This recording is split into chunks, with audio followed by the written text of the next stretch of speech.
Bonjour à toutes et à tous, merci de nous rejoindre pour un nouveau numéro de Confinement Vôtre. On s'était donné rendez-vous la semaine dernière pour prendre des nouvelles, pour rester en contact, pour avoir des informations sur comment était vécue cette crise sur le terrain au plus près des acteurs des courses au trot. Et nous sommes ravis d'avoir un deuxième numéro pour garder justement ce contact et avoir encore plus d'informations, puisque nous avons le plaisir d'accueillir avec nous aujourd'hui Cyril Linette, le directeur général du PMU. Bonjour Cyril.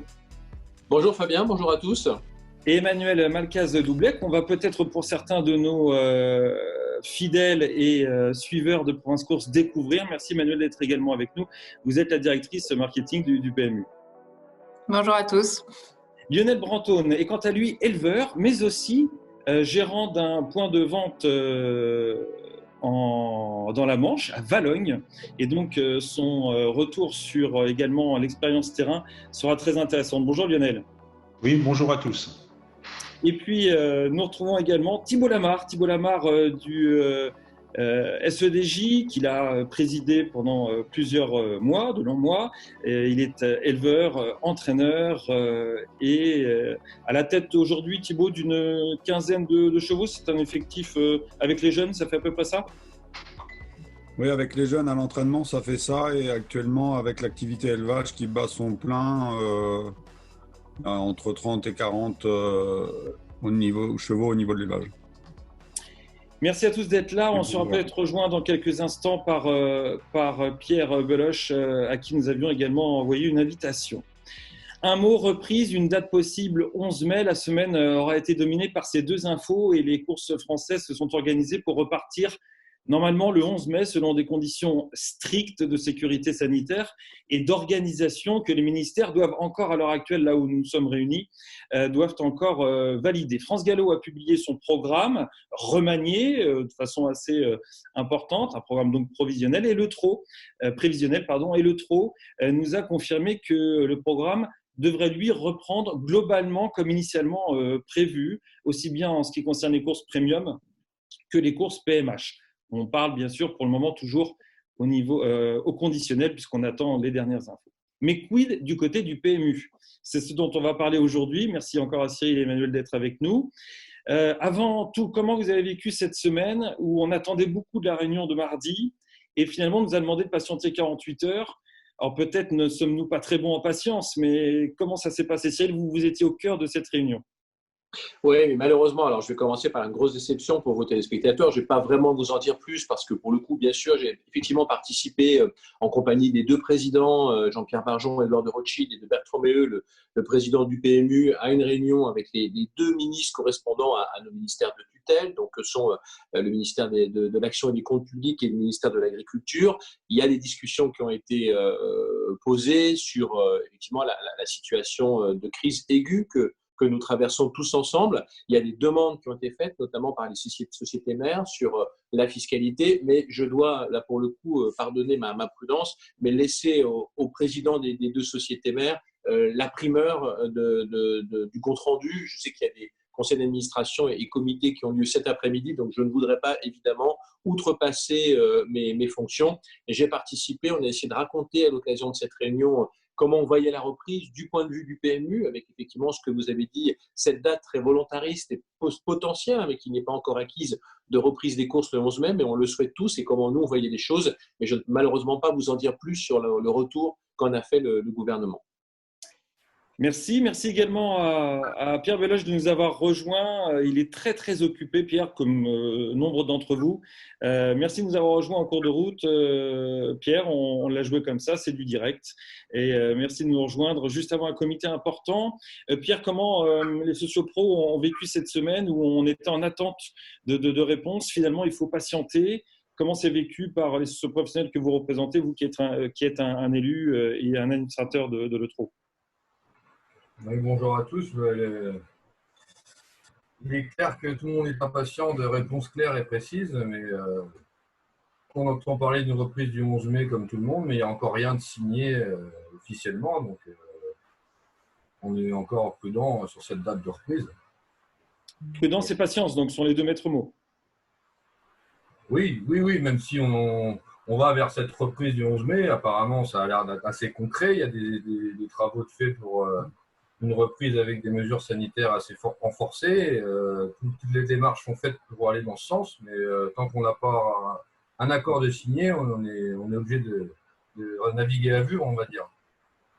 Course à l'arrêt, mais beaucoup de pans de l'activité et de l'activité économique en France sont aussi à l'arrêt. C'est votre cas, Lionel, ou pas?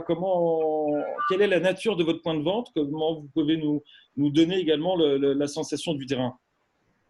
Oui, bah moi je suis à l'arrêt donc depuis le 15 mars puisque mon établissement c'est un bar PMU. Bon, je fais aussi Française des Jeux, donc je n'ai pas de tabac. Donc moi j'ai maintenu une activité partielle le dimanche 15 et le lundi 16 parce que je ne voulais pas laisser mes turfistes dans la nature. Mais aujourd'hui, bah, je suis complètement à l'arrêt et bah, j'attends avec impatience la reprise des courses parce que forcément, je suis éleveur, donc j'ai envie de voir mes chevaux en piste. Et aussi très impatient de rouvrir mon établissement. Alors, il y aura certainement un délai entre la reprise des courses et la réouverture des points de vente qu'il va falloir gérer au mieux, mais je suis très très impatient de rouvrir et de retrouver tous les turfistes. Cette impatience, on la sent à tous les étages, Thibaut, partout en France. Tous les socioprofessionnels sont très impatients.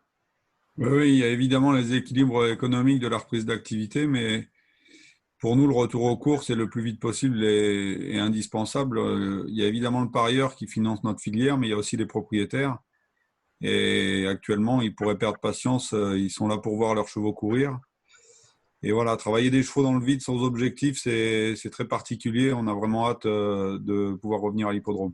À noter que les dernières réunions avaient eu lieu avec le huis clos.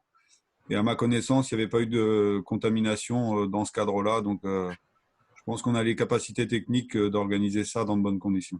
Précision importante, c'est vrai que ça a été un des axes de développement des dossiers portés par les sociétés mères.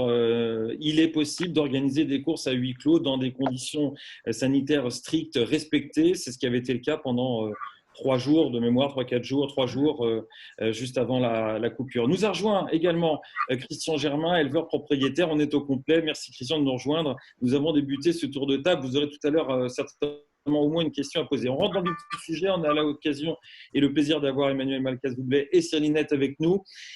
Dans quelles conditions peut se faire cette reprise pour le PMU? Cyril, où sera-t-il possible de jouer si cette reprise est confirmée le 11 mai? Et quelles vont être les étapes? Alors, pour le moment, donc on a très 200 points de vente au PMU. Il faut savoir qu'à l'image du point de vente de Lionel, on a déjà un peu plus de 4000 points de vente qui sont complètement fermés parce que ce sont des points de vente qui ne font pas le tabac, qui ne distribuent pas le tabac. Donc, sur les 13 200 points de vente du PMU, on a techniquement 9000 points de vente qui sont toujours ouverts. Simplement, ceux-ci sont très limités dans leur expression commerciale, avec simplement, effectivement, la vente de première nécessité, entre parenthèses, effectivement, le tabac, mais aussi, effectivement, un peu les jeux de la Française des Jeux. On ne distribue plus dans cette partie de points de vente encore ouverte les jeux PMU, parce qu'après l'arrêt des courses françaises, donc l'arrêt des courses françaises a été décidé 48 heures après effectivement la décision d'Édouard Philippe de fermer une partie du réseau de commerce. Après l'arrêt des courses françaises, ça n'avait plus de sens finalement, et ce n'était pas vraiment très éthique ni très civique de maintenir une distribution du produit PMU, alors que ce n'était pas ce qui était destiné finalement aux points de vente qui restaient ouverts.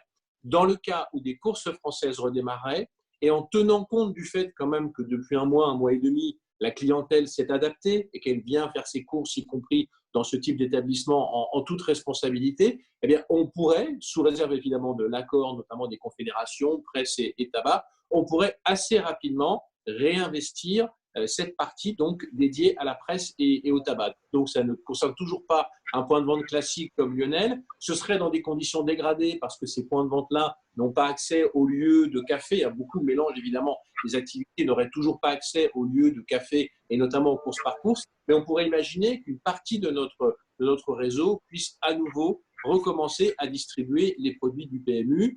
Cette partie-là pourront bien sûr s'adjoindre au online, c'est-à-dire aux ventes sur Internet, qui elles sont toujours ouvertes, qui se déroulent actuellement, mais simplement à base de courses étrangères. Pour vous donner une idée, pour que chacun soit bien au courant, les enjeux du PMU ont été divisés par 10 depuis un peu plus d'un mois, donc c'est même 6 semaines maintenant, donc c'est évidemment un résultat catastrophique, mais auquel il fallait s'attendre, puisqu'on n'a plus de produits. Les courses françaises, c'est 93% des enjeux du PMU, c'est le produit du PMU. Les courses internationales, ça pèse très peu. Et puis les points de vente, c'est 85% des ventes du PMU. Et donc, on n'a plus de points de vente, ou en tout cas pas dans de bonnes conditions. Donc, en cas de reprise des courses françaises, on irait évidemment plein pot sur Internet et on pourrait petit à petit réouvrir la partie du réseau de distribution qui n'est pas, comme Lionel, un pur café sans tabac qui, lui, restera malheureusement, et j'espère pour pas très longtemps, encore interdit à la restauration. On entendait ce vendredi midi qu'il y avait une demande de repousse, enfin, le gouvernement avait repoussé la date d'ouverture, enfin, en tout cas, la date de décision, d'information, voilà, de prise de décision d'information sur l'ouverture des bars et restaurants. On a, pour l'instant, pas de précision là-dessus non plus, donc c'est vrai qu'on navigue un peu dans l'incertitude. Vous avez cité Lionel à plusieurs reprises. Pardon, c'est même pas qu'il repousse le gouvernement. C'est vrai aussi pour la date de reprise des courses, c'est que je pense que chaque secteur d'activité a envie de reprendre. C'est normal. Les courses ont envie de reprendre le plus vite possible et nous, on est archi d'accord là-dessus. Lionel a envie de réouvrir son établissement le plus vite possible. Tout le monde a envie. Donc, tout le monde met la pression, chacun parle un peu dans tous les sens. Et il y a certains ministres, parfois, je ne sais pas si vous avez entendu ce matin, secrétaire d'État au transport qui était sur, je ne sais plus, RTL ou France Inter, il n'y avait pas grand-chose à dire, c'est-à-dire qu'en gros, on est soumis à des décisions qui viennent de très haut, des décisions que personne aujourd'hui n'a partagées, et chacun dans son coin, on essaie effectivement, entre guillemets, de se raconter une histoire. Ce que l'on sait aujourd'hui, c'est qu'on ne sait rien, en fait. C'est qu'effectivement, on a travaillé les sociétés de courses sur un scénario de reprise des courses, elles ont très bien fait, et que vous avez évidemment continué à entraîner vos chevaux, et que le PMU, Emmanuel va en parler, a travaillé sur un plan de reprise. On a tous très bien fait. À quelle date ce plan va-t-il pouvoir se dérouler? Malheureusement, on espère tous que ce sera le 11 mai et puis très très vite derrière pour l'ensemble du réseau, mais on n'a aucune info particulière à ce sujet-là. Quand je disais repousser, c'était repousser l'annonce d'une date potentielle et comme vous le dites à l'instant, c'est vrai qu'en fait, ce qu'on ne sait, c'est qu'on ne sait pas.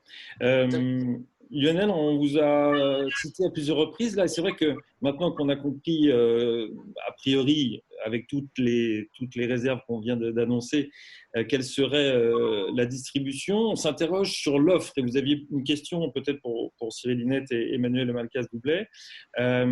Sur l'offre, on parle beaucoup d'offres. Est-ce qu'on va ouvrir cette offre sur PMU.fr? Et en fait, Lionel, lui, veut prendre le contre-pied. On vous écoute, Lionel. Oui, voilà. Donc, parce que pour moi, la pire des choses, ce serait de prendre des décisions pour la reprise qui seraient des décisions prises dans l'urgence, voire la panique. Moi, ce qui m'intéresse, c'est de pérenniser et les enjeux et les courses sur le long terme. Et je pense qu'il faut… Voilà, les chiffres sont là. Ça fait plus de 10 ans qu'Internet est présent. Clairement, il y a effectivement un certain nombre de paris sur Internet, mais on est à 10%, voire légèrement moins de paris hippiques sur Internet. Nous, le réseau physique, on est un lien avec la population, on a un lien social aussi, et je veux dire, dans un chef-lieu de canton, le PMU, ça reste le PMU. On est vraiment le lien avec la population. Moi, je pense que depuis plusieurs années, on se prive vraiment d'un chiffre d'affaires. C'est en ne donnant pas la possibilité aux turfistes dans le réseau physique de pouvoir jouer sur toutes les réunions PMH. Alors, je m'explique. Je sais qu'il faut faire très attention à la dispersion des enjeux. Hein. Il ne faut pas disperser les masses, c'est très important. Mais là, je pense qu'on serait clairement dans un jeu additif.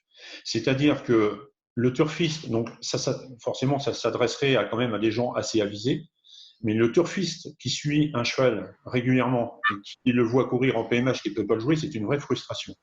Je ne vous parle pas non plus des entourages des chevaux, des propriétaires, des éleveurs qui aimeraient jouer leurs chevaux, mais qui sont sur des hippodromes trop loin pour pouvoir s'y rendre et donc qui ne le jouent pas, ou des turfistes qui suivent un entraîneur bien précis ou un jockey. Clairement, là, c'est une réelle perte de chiffre d'affaires. Donc vous, Lionel, à l'heure où on se dit il faut donner, au moment de la réouverture, la possibilité de jouer sur toutes les courses PMH, toutes les courses de France sur le online, vous dites oui, pourquoi pas, mais à terme, moi, ce qui m'intéresserait, c'est qu'on le fasse aussi sur le réseau. Cyril, est-ce que c'est un axe de réflexion? Quels sont les arguments que vous pouvez soit opposer, soit au contraire peut-être aller dans le sens de Lionel? Non, sans me déballonner, je vais donner plutôt la parole à Emmanuel, qui va vous parler effectivement un peu de la manière dont on construit le calendrier, sachant qu'effectivement, Lionel, on n'est pas tout à fait en phase avec, pour le coup, avec cette vision. Emmanuel. Ouais, donc sur la première partie, sur intégrer des réunions PMH de façon exceptionnelle pour la reprise, Ce qui est sûr, c'est que pour la reprise, on est plus flexible que d'habitude en termes de nombre de courses. Vous savez, toute la stratégie qui a eu lieu, qui a été mise en place depuis 1 an et demi, c'est justement de réduire le nombre de courses et réduire l'offre pour densifier les masses. C'est clairement une stratégie qui s'est révélée payante au vu des résultats qu'on a eus jusque l'année dernière et même en début d'année avant la crise. Donc, pour nous, aller vers plus de courses, ce serait aller à l'encontre de la stratégie qu'on a vue qui fonctionne, de densification des masses pour nos parieurs. Alors, aujourd'hui, c'est vrai que la façon dont on le voit, c'est l'intégration des courses pay à marge dans le calendrier premium. C'est pour être transparente plutôt de façon exceptionnelle pour la reprise, pour le mois de reprise, pour refaire courir des chevaux. Donc, on ne voit pas ça sur du long terme. Pour la raison que j'évoque, qui est de vraiment essayer de densifier les enjeux et de ne pas offrir trop de courses à nos parieurs qui seraient alors perdus, qui n'auraient pas le temps suffisant de préparer chacune de leurs courses. Donc, c'est vrai que c'est contre la stratégie. Et on pense vraiment que pour la reprise, il faut qu'on reste en ligne avec notre stratégie qu'on a établie et que c'est ça la clé du succès de la reprise, c'est d'être en ligne avec ce qu'on a fait précédemment et qui a marché. Donc, de ne pas oublier ce qui a marché au cours de cette dernière année. Sur votre question sur le online, moi, je vois vraiment ça, pour être transparente, comme un développement d'usage. Je ne vois pas du tout le online comme une cannibalisation auprès des partenaires et auprès de vous, Lionel, par exemple, avec votre point de vente. Je pense vraiment que votre point de vente et les points de vente ont un rôle clé pour nos parieurs, mais je pense que c'est plus un service en plus, un développement d'usage de digital qui permet à ces mêmes parieurs qui vont dans votre point de vente, après de jouer quand ils sont en vacances, quand ils sont en transport, qui ne peuvent pas venir dans votre point de vente. Donc, nous, on voit vraiment, c'est comme ça qu'on pousse le digital sur un parcours qu'on appelle omnicanal, qui est qu'on s'adresse à nos mêmes joueurs qui ont plusieurs usages et de plus en plus plusieurs usages. Et là, il faut le dire, avec la crise actuellement, ça développe l'usage d'Internet. Et donc, on voit ça comme une complémentarité pour nos parieurs offline qui pourraient avoir un service à parier sur l'online. Merci Emmanuel. Thibaut, Pierre, Christian, une réaction rapide peut-être à ce que vous venez d'entendre ou votre point de vue, si vous en avez un. Sinon, on passe à la question suivante parce qu'on a plein de choses à se dire.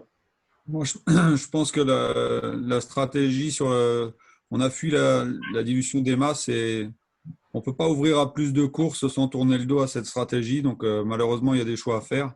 Effectivement, il y avait un service aux parieurs qui voulaient suivre son cheval qui courait en province.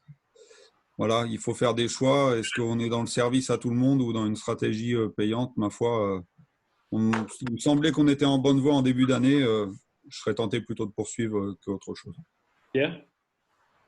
Oui, on a eu les chiffres qui nous ont prouvé que cette stratégie était bonne. Donc, c'est du cas par cas. Après, les propriétaires qui veulent voir leurs chevaux, il faut aussi qu'ils se déplacent.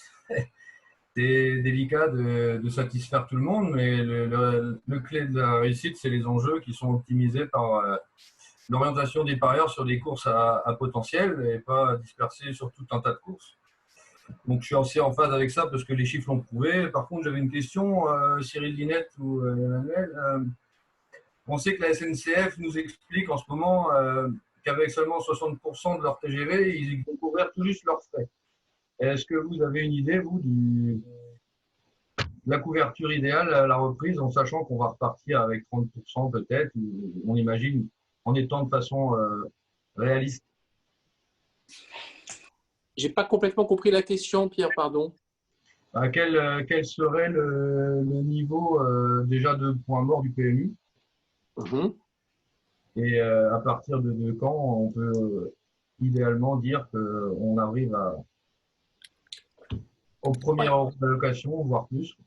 Le niveau de point mort du PMU, ne veut pas dire grand-chose parce que considérer effectivement que le PMU est à l'équilibre quand on n'intègre pas le coût d'organisation des courses et la redistribution des encouragements, c'est un faux point mort. Il faut bien considérer que le résultat financier du PMU, de fait, ne veut pas dire grand-chose. Souvent, le PMU communique sur son résultat. Il a raison de le faire parce que c'est une manière d'évaluer la performance de l'entreprise. Mais le résultat net du PMU, sans intégrer le coût des courses et des encouragements, n'a pas beaucoup de sens. Le point mort du PMU, donc stricto sensu, aujourd'hui, c'est clair qu'on n'y est pas avec une offre étrangère. J'ai envie de dire, avec du online et un réseau de tabac-presse qui refonctionnerait à hauteur de 50%, admettons, on reviendrait probablement probablement à un niveau d'enjeu autour de 14-15 millions d'euros, ce qui est plutôt aujourd'hui ce qu'on peut dépenser en charge, compte tenu du fait qu'on a effectivement beaucoup baissé la voilure, recoupé un certain nombre de projets, fait appel évidemment au chômage partiel et fait tout ce qu'on pouvait faire. Après, c'est à nous d'ajuster, mais ça, Emmanuel saura faire,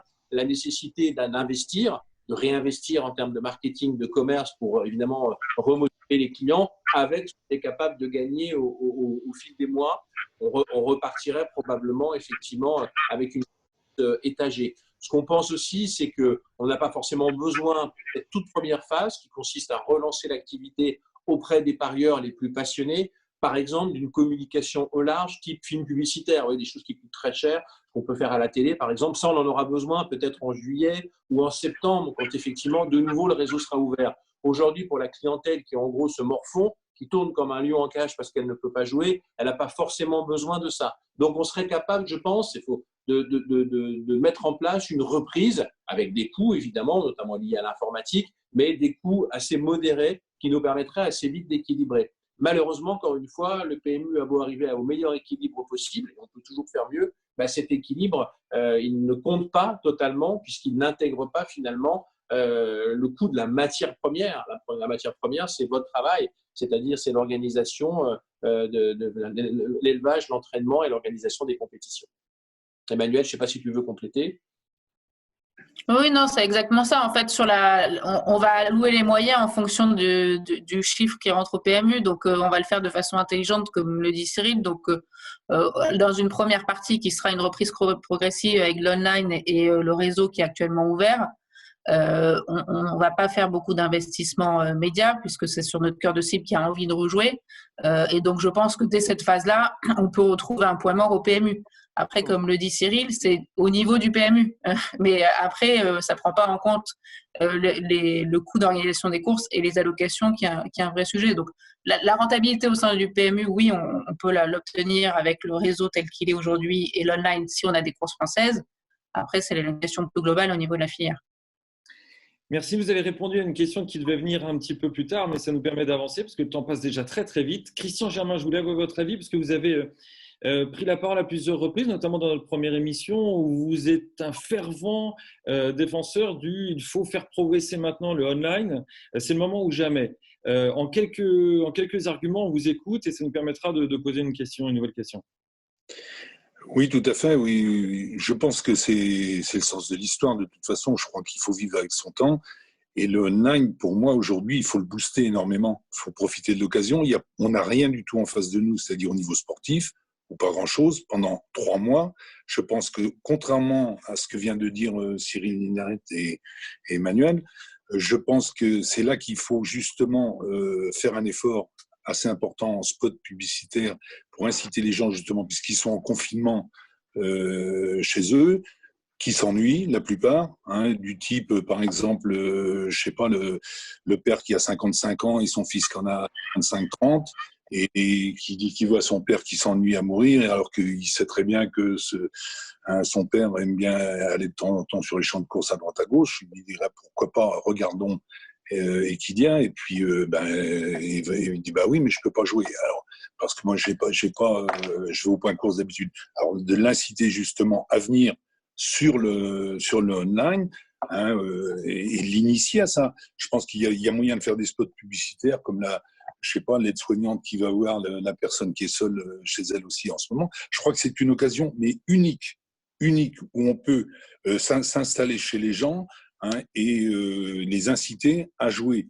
Et parce que les gens, regardez les anciens, je me rappelle il y a 6, 7, 8 ou 10 ans, on a dit quand les guichetiers vont disparaître, c'est terminé, les gens vont pas aller jouer aux bornes. On s'est aperçu que les gens savent s'adapter, même les gens qui ont 70 ans comme moi, ils s'adaptent à l'informatique. C'est la logique de l'histoire. Je pense là-dessus, Cyril et Emmanuel, en effet, c'est un argument qui revient. Cette occasion unique. En quelques mots, en quelques secondes, votre point de vue là-dessus, parce que vous avez tous les chiffres. Oui, mais le recrutement sur le digital, c'est pas forcément le faire avec un grand film publicitaire qui va passer sur TF1. On parle pas tout à fait de la même chose. Ça ne veut pas dire, pour reboucler avec ce que dit Christian, et je tends la main à Emmanuel qui va répondre, ça ne veut pas dire qu'on va pas faire d'action sur le digital, y compris d'ailleurs, c'est prévu, Emmanuel, avec un film publicitaire dédiée à cette période dont Christian parlait, qui sera une période effectivement un peu particulière. Oui, exactement. En fait, c'est exactement ce que dit Cyril. On fait beaucoup de choses sur le digital et notamment les cibles dont vous parlez, Christian, les gens qui s'ennuient chez eux, des gens qui pariaient par exemple sur le sport et qui ont plus du tout d'actualité puisqu'il y a plus grand chose à part du foot biélorusse. Donc clairement, ceux-là on les vise. Il y a un aspect tactique en se disant il se passe plus rien, c'est maintenant qu'il faut jouer. Donc on va voir si ça marche ou pas parce que c'est compliqué de recruter des gens qui n'ont jamais joué sur les paris hippiques. Mais en tout cas, on met des moyens pour le faire. On est en train de tourner un film publicitaire justement qui sera diffusé dès la semaine prochaine à destination de ces gens-là. On fait beaucoup de campagnes ciblées sur le digital, du display, du retargeting. Donc on fait beaucoup, mais par rapport à ce qu'on disait avant, ce qui n'est pas contradictoire, c'est que c'est pas la même échelle de grandeur d'investissement de faire un film publicitaire sur des grandes chaînes et de faire des campagnes ciblées avec un nouveau film média qui sera ciblé pour ces joueurs-là et ça va commencer dès la semaine prochaine. Donc moi, je suis d'accord avec vous, il y a clairement quelque chose de tactique à jouer pendant cette période où il ne se passe rien et c'est prévu et ça sera lancé dès la semaine prochaine. Est-ce que, pardon d'intervenir, mais par rapport aux diffusions des courses et notamment du Quintet, compte tenu de la pauvreté des programmes de certaines télés, est-ce qu'on va réussir sur la période à retrouver une place, une meilleure exposition et à ce moment-là, on est vraiment offensif en termes de marketing. On est en cours de discussion. On est en cours de discussion là-dessus. Voilà, une bonne nouvelle. Une news, une vraie exclue. Dites-nous, avec qui? Non, on ne peut pas vous dire parce qu'on a effectivement, on est tout à fait conscient de ça. C'est une nécessité actuellement. En tout cas, ce serait un vrai plus. Puis on a aussi besoin de redonner du sourire et de l'espoir à la filière. Enfin, on en est parfaitement conscient. Donc, on a entamé des discussions avec un certain nombre de diffuseurs. Réentamé, vous savez, c'est toujours compliqué. Mais voilà, on a des arguments actuellement et donc ça discute. Mais là, je ne peux pas vous en dire plus parce que ce n'est pas fait. Et puis, il y a des portes qui sont ouvertes un peu. C'était un des arguments que donnait d'ailleurs Christian il n'y a pas si longtemps. Je l'avais vu sur Twitter. En un mot, Christian, parce que le temps nous est déjà compté, vous êtes arrivé un petit peu en retard. Oui, justement, moi je m'adresse surtout à Cyril, parce que Cyril, quand même, depuis 1996, je l'ai connu, moi, au sport à Canal, puis à l'équipe que j'achète depuis 50 ans. Je pensais justement qu'au travers de Cyril Linette, on allait pouvoir avoir un accès plus facile justement sur ces chaînes sportives et je pense qu'il a un carnet d'adresses qui est quand même suffisant pour pouvoir à terme nous introduire vous lui donnez mal à la tête en tout cas. C'est pas possible autrement non plus. C'est le mieux placé aujourd'hui peut-être pour le faire. Oui, mais malheureusement, vous le savez, on part de très très loin. Oh là, j'ai plus de batterie, j'espère que je suis toujours là. On part de très très loin sur ce sujet, donc même avec nos bonnes têtes et nos capacités de conviction, qui sont aussi d'ordre publicitaire, c'est pas que d'un point de vue carrière ou bonne tête, même avec des éléments comme ça, on part de très loin sur les courses hippiques quand il s'agit effectivement de les faire considérer par des diffuseurs comme un sport en réalité. Alors évidemment, pour le métier que vous pratiquez, pour vous, il n'y a aucun doute sur le fait que vous vous exercez de matière sportive avec des athlètes, quels qu'ils soient d'ailleurs, qu'ils soient à courir ou monter dessus ou derrière. Mais effectivement, dans le monde des médias, notre monde, malheureusement, est très, très, très loin du compte. Donc, on se bagarre là-dessus. On ne va pas vous en dire plus encore. On ne peut pas aujourd'hui. Mais en tout cas, on ne renonce pas. Donc, Christian a raison. Il faut être persuasif. Il faut être absolument persuasif. Oui, on l'est pour beaucoup de choses. J'ai même délégué la négociation à Emmanuel. Donc, mais il ne faut pas déléguer, il faut y aller. Non, mais j'y vais, vous inquiétez pas, j'y vais. Avec le spot que vous nous aviez proposé à la mi-mars, je pense qu'on devrait être bon quand même, parce que ça, c'était un spot qui avait été très largement salué, très fort. Et bon, un manque de peau là tout de suite, c'est vrai qu'avec ce qui nous est arrivé, ça tombe un peu moins bien, mais pourvu qu'on puisse rebondir avec ça derrière. Il nous reste très peu de temps. En un mot, Cyril, la réunification des masses, c'est quelque chose qui revient. Je sais que c'est une question qui peut vous paraître. Est-ce que c'est oui ou non? En un mot, est-ce que c'est possible ou pas? C'est impossible. On a été condamné, je ne sais pas si vous l'avez vu, on a été condamné durant la période à une amende de 900 000 € pour une réunification l'identification des masses opérée par nos opérateurs étrangers qui effectivement prennent de notre temps dans nos parieurs des enjeux du on et du off qui les reconstituent. Ça se passe à l'extérieur, ça correspond à 0,15% de notre chiffre d'affaires et on a pris 900 000 € d'amende pour ça suite à une plainte de certains de nos concurrents. Donc aujourd'hui, malheureusement, les régulateurs ne sont absolument pas prêts à entendre ce genre d'argument. Ça, je crois malheureusement que ce n'est pas du tout le moment, quelle que soit la question. Il y a probablement d'autres avantages qu'on peut obtenir, mais pas celui-ci. C'est toujours mieux quand c'est dit. Ouverture de compte à l'actif des détenteurs de cartes PMU. Est-ce que c'est plus facile d'ouvrir un compte? Et Lionel, je vous donne un mot très rapide après. Est-ce qu'on peut leur dire, vous aimez tellement être là, vous soutenez d'ailleurs les courses, parce que jouer, c'est aussi soutenir les courses. Est-ce qu'on peut leur dire, venez, on vous ouvre un compte PMU facilement, Emmanuel.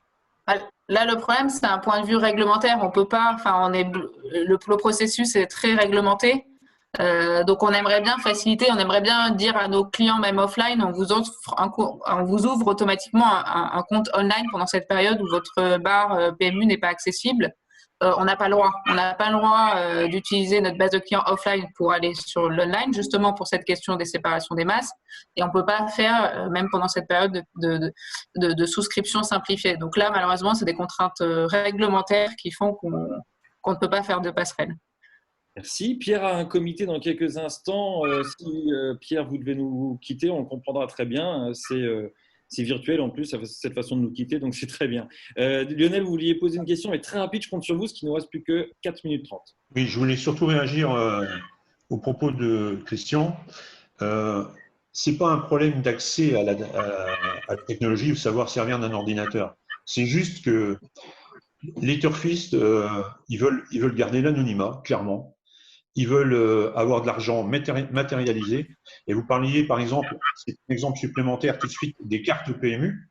On a eu plein d'animations dans nos établissements pour inciter les gens à avoir des cartes PMU, où il y a quand même des avantages avec des ristournes mensuelles et des promotions. Ça représente, je parle sous couvert de Cyril, 3 ou 4% du chiffre d'affaires dans le réseau en dur. Donc, clairement, ce n'est pas dans l'ADN du turfiste.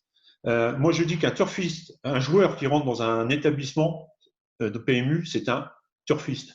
Le joueur qui va sur Internet, c'est un électron libre. C'est-à-dire qu'il va peut-être commencer par jouer aux courses, après il va avoir des appels de concurrents du PMU, il va partir sur d'autres sites, jouer au poker, jouer au paris sportif. C'est des gens qu'on perd. Lionel, Cyril, vous confirmez les chiffres juste pour conclure? Ah oui, tout à fait. Et pourtant, c'est effectivement, ça a déjà quand même quelques années derrière nous. Oui, en effet, ça ne veut pas dire qu'il faille renoncer, mais globalement, notre turfiste, il aime jouer en point de vente, il aime jouer avec du cash. Peut-être Emmanuel peut dire un mot, parce que souvent, quand on parle du PMU dans la presse hippique ou dans l'écosystème, on réduit un peu les innovations du PMU à sa gamme de jeux, à créer des nouveaux jeux et ainsi de suite. Ce qu'on n'a pas fait depuis 2 ans, très clairement, et qu'on assume, ça ne nous a pas semblé être le sujet essentiel. Mais le PMU innove, et dans les projets d'Emmanuel, sans en dire trop Emmanuel, on a justement la volonté de mieux s'occuper de ces clients qui souhaitent rester anonymes et qu'on a quand même envie de récompenser pour leur fidélité. C'est toute la difficulté d'être proche de clients qui eux-mêmes ne veulent pas forcément ouvrir un compte. Ouais, exactement. Je pense que la barrière actuelle de la carte, et ça je suis totalement alignée avec vous Lionel, c'est il y en a beaucoup qui veulent garder l'anonymat. Donc là, on travaille sur justement c'est très préliminaire, mais sur une espèce de carte de fidélité qui garderait et garantirait l'anonymat, mais qui permettrait quand même de souscrire à des offres, d'avoir en fait un système de points de fidélité, etc., tout en gardant l'anonymat. Et ça, moi, j'y crois beaucoup, parce qu'autant je crois beaucoup à l'online et je pense qu'on peut développer de l'usage sur l'online, on peut tester des choses comme en ce moment, autant je crois beaucoup, et c'est un potentiel encore plus grand, de stimuler et d'accompagner plus nos clients en point de vente. Et pour faire ça, il faut prévoir un système où on préserve l'anonymat, parce qu'aujourd'hui, la vraie barrière pour pouvoir stimuler nos clients, c'est l'identification. Et je pense qu'on a été trop ambitieux avec cette carte-là, où on a demandé beaucoup de données et qui nécessitent de s'identifier. Et donc, on travaille sur des projets, justement, de comment on stimule, on accompagne nos clients en leur préservant l'anonymat en point de vente. Voilà, Projet, travail, innovation, apparemment il y a des choses qui se passent. Je pense que ça faisait partie vraiment des questions. Il ne nous reste plus que 2 minutes. Et c'est passé très vite, mais c'était très intéressant. Je sais que certains d'entre vous auraient voulu plus prendre la parole, mais vous savez quoi, on va tout simplement se donner un autre rendez-vous bientôt. Mais c'était important aussi de réussir à donner la parole en priorité à Cyril et Emmanuel qui nous avaient l'amabilité de nous rejoindre et qui auront peut-être l'occasion de revenir pour nous dire des petits points d'étape, car c'était un moment agréable. La question aussi, c'est que le PMU, on lui demande beaucoup, et c'était ma question finale, et puis je vous propose d'y réfléchir bientôt. Et que pourrait demander le PMU aussi aux sociopros, aux gens des courses, pour l'accompagner dans ses démarches? Parce que c'est vrai qu'on demande beaucoup au PMU, mais peut-être que les sociopros, nous, les acteurs en général, pouvons être aussi présents sur ces démarches-là. Merci à tous. Merci Pierre, bon comité, je crois. À très bientôt. Merci Emmanuel, merci beaucoup Cyril. Un petit mot. Ce qu'on pourrait demander aux 30 secondes.